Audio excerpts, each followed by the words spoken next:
ఏంటి Caesar tension ఎందుకు? అబ్బాయా కొడుగుళ్ళని తీసుకొచ్చేనే పిల్లాన్ని చూపించేది. తొందరగా తీసుకురా పో. అవునల్లుడు, మన ఆచారం ప్రకారం కొడిముళ్ళని తీసుకొస్తేనే బిడ్డలు చూపిస్తారు. దా పోదాం. సార్ నువ్వు కూడా రా.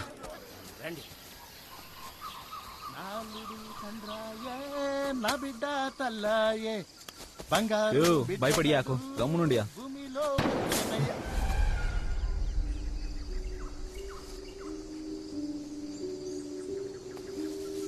ఇప్పుడే ఒకటి సార్ మా ఇది పట్టుకో. నువ్వు పర్లేదులే, నువ్వు సార్. రా సార్.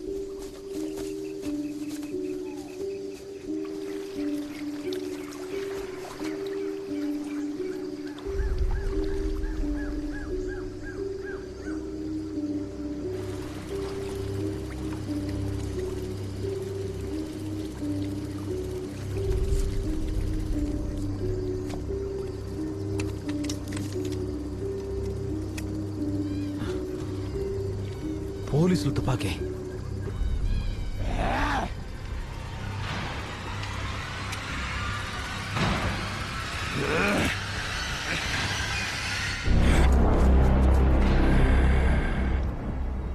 ఈడేట్ వచ్చినాడు సార్ ఇడికి.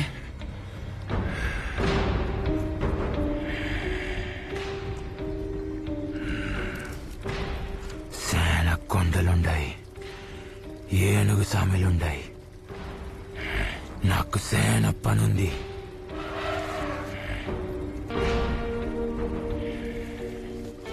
మోసకారి వెంకట తొక్కిపోయింది నన్ను. వెంకట రాయే చూసుకుందా. ఎదురు చూస్తుంటా. కూర్చో.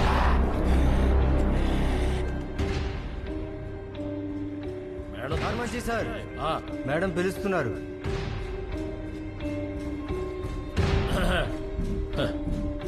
నమస్కారం మేడం.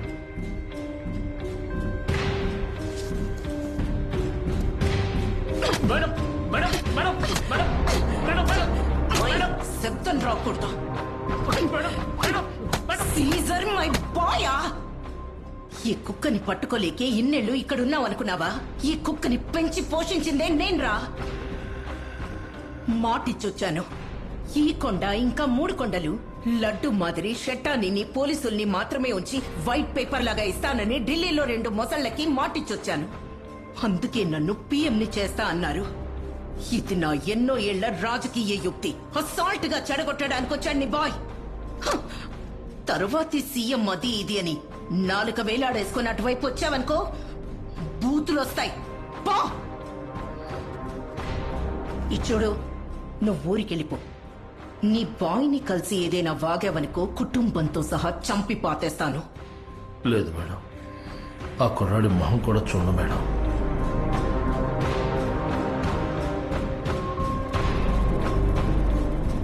బయట ఉన్న మన ప్రెస్ వాళ్ళ దగ్గర నుంచి అన్ని సాక్ష్యాలు తీసుకొని తగలబెట్టండి. ఇక్కడ జరిగింది బయట ప్రపంచానికి వీసమెత్తు కూడా తెలియకూడదు. రే, తెల్లారేలోగా ఈ అడవిలో ఒక్క ఏనుగు కూడా ఉండకూడదు. ఇక్కడికొచ్చి వెళ్లిన ఒక్క ఆదివాసి కూడా ప్రాణాలతో ఉండకూడదు. Okay madam. పోతే ముఖ్యంగా ఆ షెట్టాని నాకు శవంగా కావాలి. మేడం, సీజర్ అని షెట్టాని నాకు శవంగా కావాలి. అర్థమైందా? వాళ్ళనుకుంటే అన్ని మారుచ్చారు. పులిని పిల్లి లెక్క, ఏనుగుని నక్క లెక్క. అలాగే ఈ అడవిని లెక్కలో లేకుండా అడవి మనుషులు నాశనమైపోనివ్వు. పోరా, అసలైన రాక్షసులు వచ్చండారు. ఆ రాజకీయ కాకి వాళ్ళ నుంచి నీ జనాన్ని, ఈ అడవిని సాతనైతే కాపాడు. పోరా. పోదాం.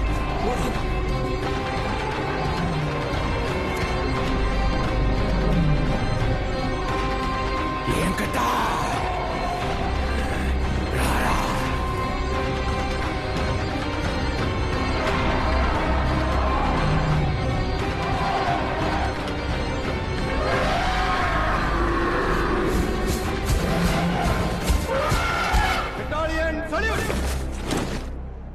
ఈ రోజు షటాని అని చెప్పి ఈ అడవి మనుషులు తీసుకొచ్చి అప్పగించిన వాడు షటానియే కాదని ఇంటెలిజెన్స్ రిపోర్ట్స్ చెప్తున్నాయి.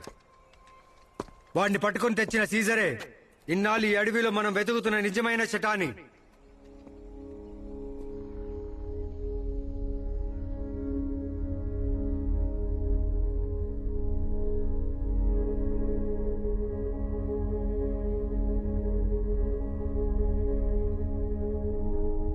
వాడికి ఇన్నాళ్ళు ఆశ్రయం ఇచ్చిన మొత్తం ఆదివాసీ గుంపు చచ్చినా పర్లేదు.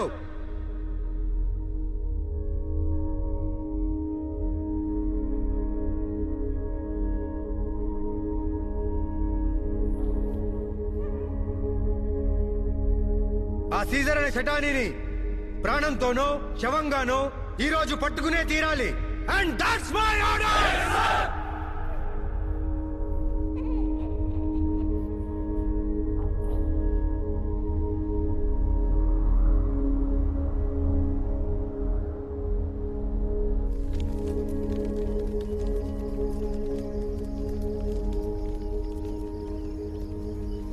వస్తున్నారు.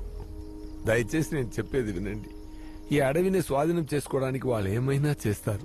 తలో దిక్కు పరిగెత్తితే కొంతమంది అయినా తప్పించుకోవచ్చు. సీసా, మా అడివి మేమెందుకు పోవాలా? ఎవరు వచ్చినా నరికి పారేస్తాం. దగ్గరికి వస్తేనే కాదే ఆ కత్తితో నరుకుతాం. వాళ్ళు దూరం నుంచి మిమ్మల్ని పిట్టల్ని కాల్చినట్టు కాల్చేసి వెళ్ళిపోతారు. 30 మందిని నరుకుతారా? 100 మందిని పంపుతాడు. అది సరిపోదా? ఇంకా పంపుతాడు. పంపించేవాడే నిజమైన రాక్షసుడు. వచ్చేవాడెవరు? కూలోడు. ఇచ్చిన ఆర్డర్ని ఏంటి ఎందుకని అడగకుండా కళ్ళు మూసుకొని అలాగే చేసే కాకి చొక్కా వేసుకున్న దయలేనే కూలోడు. వాళ్ళని చంపి ఏం చేస్తారు? ఆర్డర్ ఇచ్చిన రాక్షసుడు అక్కడ కదా ఉన్నాడు. 1000 మందిని ముందుకు పంపించి వెనక దాక్కుంటాడు. నువ్వు దా దా ఈ ఆయుధము వాడిని ఏమి చేయలేరు. అర్థం చేసుకోండి. యుద్ధంలో గెలిచిన వాడని ఇక్కడ ఎవరు లేరు.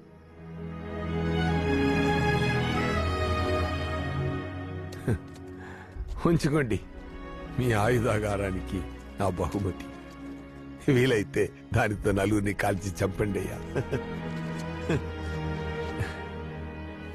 ఆయన చెప్పేది బానే ఉంది. ముందొచ్చే 30 మంది పోలీసుల్ని చంపితే మనకొచ్చేదేముంది?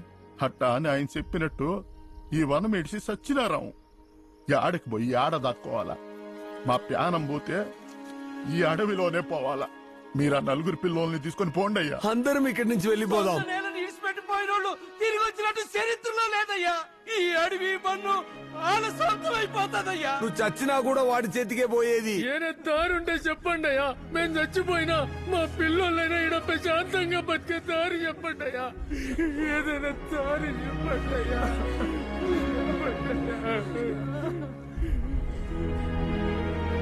ఇదో అందరూ మాట్లాడుతుంటారు.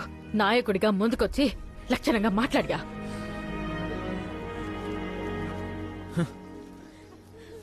నాయకుడినా?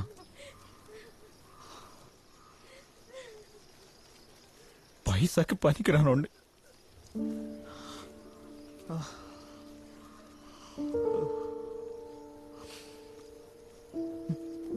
ఇప్పుడు అర్థమవుతుంది పెద్ద దండకపోతుండని.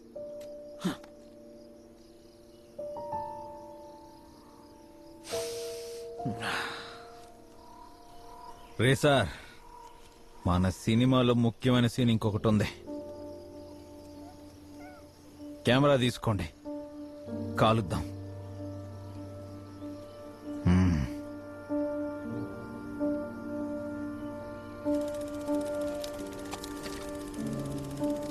రోలింగ్.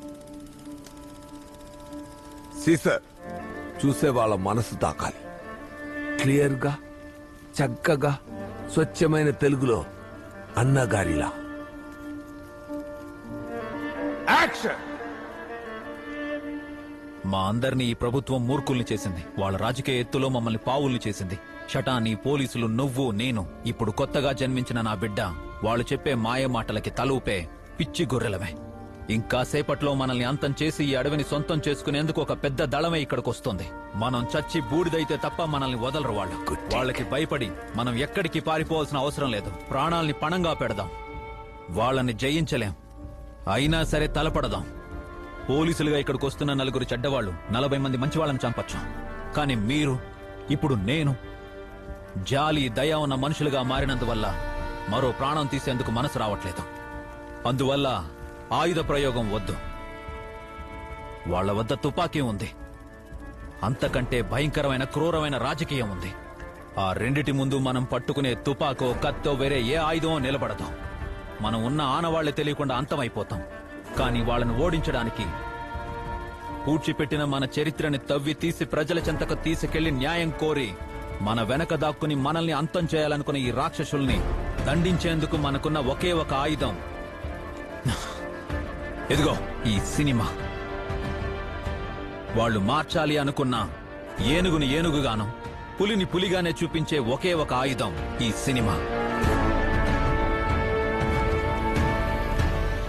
మనకి ఈనాడు కాకపోయినా ఎన్ని సంవత్సరాలకైనా మనకు దక్కాల్సిన న్యాయం అది దక్కేలా చేస్తుంది.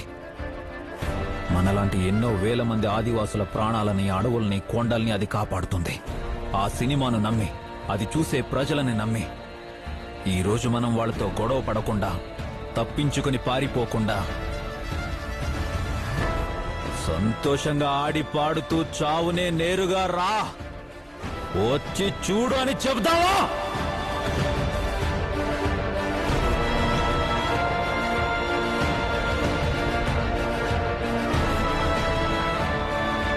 చెప్తావయ్యా, చెప్తావు. చెప్తావయ్యా, చెప్తావు.